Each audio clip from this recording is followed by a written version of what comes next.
Prefeitos, secretários municipais, especialistas e conselheiros do Tribunal de Contas do Estado se reúnem a partir de amanhã em Cuiabá, no primeiro Fórum Municípios e Soluções. Sobre esse assunto eu converso agora ao vivo com o secretário-chefe de Consultoria Técnica do TCE de Mato Grosso, Bruno Bandeira. Bom dia, obrigado pela presença aqui com a gente. Bom dia, Antônio. Bom dia a todos que nos assistem. Que evento é este? O primeiro Fórum Municípios e Soluções, ele foi pensado pelo Tribunal de Contas a partir da detecção de uma realidade preocupante, né?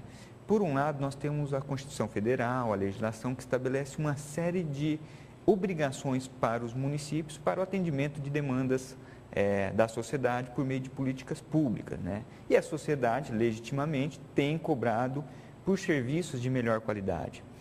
Mas, de outro lado, nós temos uma baixa eficiência arrecadatória dos municípios em relação aos seus tributos, suas receitas próprias.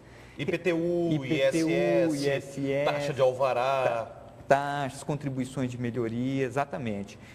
Recursos necessários para a implementação dessas políticas. E isso é uma obrigação aos gestores, aos prefeitos municipais, lá pelaquela lei federal, a Lei de Responsabilidade Fiscal. Perfeito, Antônio. A Lei de Responsabilidade Fiscal, ela estabelece como uma diretriz básica, né, da responsabilidade da gestão fiscal dos entes públicos, a instituição e efetiva arrecadação dos tributos de sua competência. Só para a gente entender melhor esse problema, caso esses prefeitos não façam o dever de casa, ou seja, arrecadar receitas próprias, eles podem ser punidos ou ter as contas aprovadas com ressalvas no Tribunal de Contas, é isso? Sim, com certeza. O tribunal ele pode julgar irregulares, né, emitir parecer desfavorável às contas desses prefeitos e, além disso, o município pode sofrer um prejuízo, né? A própria Lei de Responsabilidade Fiscal, ela veda a transferência voluntária de recursos da União, do Estado, para aqueles municípios que não instituírem e arrecadar os seus tributos. Ou seja, a atual situação é que a gente tem o Jornal Gazeta de hoje traz, 87% das prefeituras com receitas comprometidas, os prefeitos ficam de pires na mão, falando até uma linguagem mais popular, dependendo de emendas parlamentares federais, estaduais, transferências dos governos estaduais e do governo federal para o município, é isso? É isso. E isso gera um problema muito sério para os municípios, porque eles ficam dependentes da decisão das autoridades desses outros entes, né, da União, do Estado, que por conveniências políticas ou por situações de contingenciamento de despesa, acabam cortando essas transferências muitas vezes. Agora tem um outro lado dessa história também, porque o prefeito é o que está mais próximo, porque as pessoas vivem na cidade. O prefeito está lá na cidade cobrando imposto, IPTU, ISS, taxa de alvará, licenciamento. É complicado isso para esse gestor, enquanto quem está em nível estadual ou federal está mais longe, né, no caso desse cidadão aí, do contribuinte. Perfeito. Essa nós temos identificado como uma das possíveis causas para não efetiva cobrança desses tributos, né? Essa questão dessa medida antipopular, né, vamos dizer assim, por parte do prefeito. Mas a verdade é a seguinte: se o prefeito ele cobrar os impostos que são de competência do município e aplicar esses recursos revertendo à população bens e serviços de qualidade, eu tenho certeza que o resultado dessa ação será positiva para a gestão municipal. Receita própria é um dos assuntos principais desse evento do fórum que vocês estão promovendo, o Tribunal de Contas está promovendo.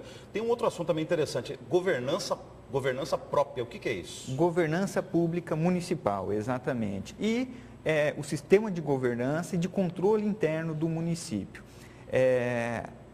Envolve a gestão em nível de definição de objetivos estratégicos, definição de metas de resultado, acompanhamento, controle disso pelos chefes das secretarias, pelo próprio prefeito e a instituição de um sistema de controle interno fortalecido, que perpassa por toda a administração, visando a identificação dos processos, normatização desses processos, estabelecimento de indicadores de resultado, enfim, envolve a melhoria da gestão municipal como um todo. Isso também está relacionado ao terceiro assunto principal do evento, que é o controle das políticas públicas e o impacto delas na sociedade e no próprio poder público. Exato. Como nós dissemos no início, né, a legislação estabelece uma série de obrigações para os municípios e os órgãos de controle, atendendo até esse anseio da sociedade, tem atuado no sentido de determinar que os municípios implementem essas políticas públicas. Mas em alguns casos pontuais, essas determinações têm extrapolado um pouco e tem ultrapassado o âmbito de competência daquele município, entendeu? Então, tem determinado ações que seriam de competência da União, do Estado, o que tem prejudicado em determinadas situações o planejamento municipal. Então, nós vamos trazer isso para a discussão também. Explicando melhor, exemplifique para a gente, seria, por exemplo, um prefeito querer asfaltar uma rodovia federal, por exemplo? Esse é um exemplo, né? Mas, assim, o que os órgãos de controle às vezes têm atuado é determinado, alguns, vamos pegar um exemplo da saúde. Um exemplo da saúde é de responsabilidade dos 3 entes da federação, União, Estado e municípios. Só que nós temos um sistema de repartição de competência de acordo com a complexidade, o custo dos procedimentos, enfim. Muitas vezes os municípios são acionados para a realização de por exemplo, a concessão de um medicamento que pelo acordo federativo seria de competência do Estado ou da União, né?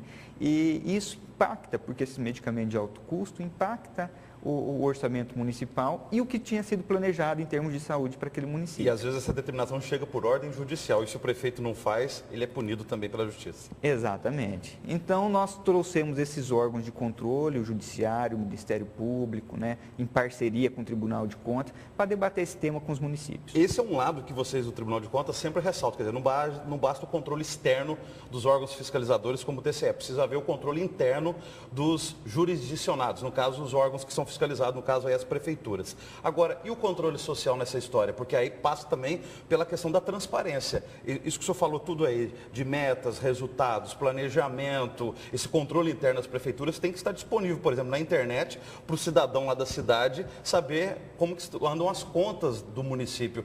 Controle social também é importante nesse processo. Com certeza. É o principal controle na nossa visão, né? A partir do momento que a sociedade acompanhar e cobrar, nós temos certeza que os serviços públicos terão um salto de qualidade muito grande. E para isso, a legislação, a lei de responsabilidade fiscal, agora a lei de acesso à informação, obriga todos os entes federativos, inclusive os municípios, a divulgar na internet uma série de informações sobre contabilidade, gestão fiscal, políticas públicas, enfim, contratações públicas, uma série de informações para instrumentalizar o controle social. Então lembra pra gente, o fórum acontece durante quantos dias aqui em Cuiabá, em qual local? Está aberto a participação por exemplo, quem mora em Cuiabá, Várzea Grande aqui na região, pode ir lá enquanto cidadão ou está restrito a essas autoridades? O fórum ele vai ser realizado dia 24 e 25 de abril, né? Quinta-feira agora e sexta-feira.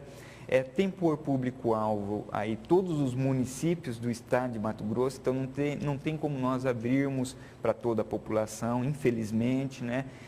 Então ele está restrito para prefeitos, presidentes de câmara, servidores municipais que atuam na parte de tributação, secretários. Mas o cidadão pode acompanhar, por exemplo, pela internet, pelo site do tribunal, esses debates aí desses assuntos. Sim, o evento será gravado, será disponibilizado no portal do tribunal. Perfeito. Muito obrigado pela sua presença ao vivo aqui. Bom dia. Eu agradeço. Obrigado.